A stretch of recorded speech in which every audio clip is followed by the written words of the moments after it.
La théologie du livre de Job est la figure de l'adversaire. Et Dieu dans tout ça?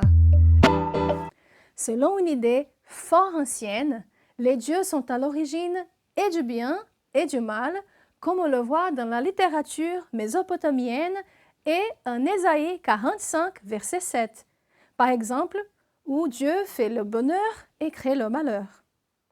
C'était le cas aussi de l'histoire originelle de Job, qui, au début, ne mentionnait pas la figure de l'adversaire. Or, la figure du Satan, qui tout comme en Zacharie 3, n'est pas un nom propre car il est précédé par un article, fut introduite après. Cet adversaire, glissé au début du livre de Job, joue en effet deux rôles différents, un rôle littéraire et un rôle théologique. Dans son rôle littéraire, la figure de l'adversaire nous permet de rencontrer Job dans la profondeur de son expérience humaine.